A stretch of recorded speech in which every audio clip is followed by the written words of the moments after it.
Hello दोस्तों, नमस्ते, प्रणाम। हमारे यूट्यूब चैनल में आपका स्वागत है। एक हम लोग बहुत सुंदर सुहाग गीत सुनाने जा रहे हैं। गाना कैसा लगेगा लाइक करिएगा, सब्सक्राइब करिए, कमेंट में जरूर बताइएगा गाना कैसा लगा।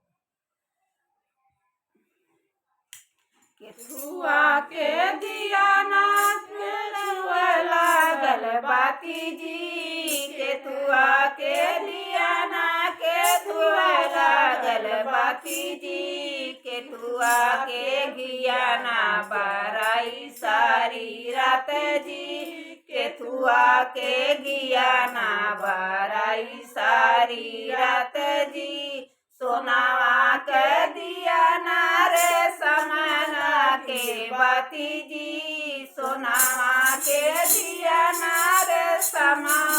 का बाती जी,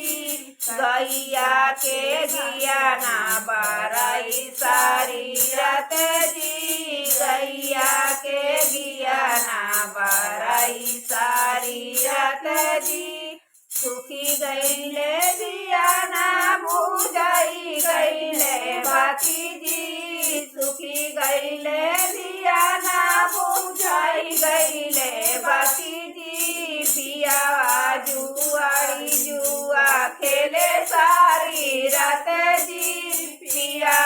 जुआरी जुआ खेले सारी रात जी, पिया जुआरी जुआ खेले सारी रात जी, जाऊ हम जल्दी पिया मिली है जुआरी जी, जाऊ हम जल्दी पिया मिली है जुआरी जी, अपने बाबा के घर रहती कुंवारी जी, अपने बाबा के घर रहती कुंवारी जी, जाऊ हम जल्दी धनाया ससु कुंवर जी, जाऊ हम जल्दी धनाया ससु कुंवर जी, फुलावा के मारले से जय कुमिलाई जी, फुलावा के मारले से जय कुमिलाई जी, जाऊ हम जल्दी जय पिया मिली है जुआरी जी, जाऊ हम जल्दी जय पिया मिली है जुआरी जी, अपने चाचा के घर रहती कुंवारी जी, अपने भैया के घर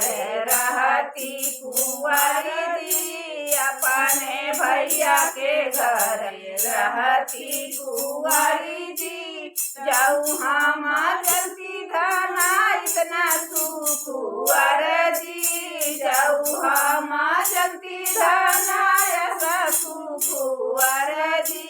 फुलावा के मारले से जय कुमिलाई जी, फुलावा के मारले से जय कुमिलाई जी, केथुआ के दिया ना केथुआ लागल बाती जी,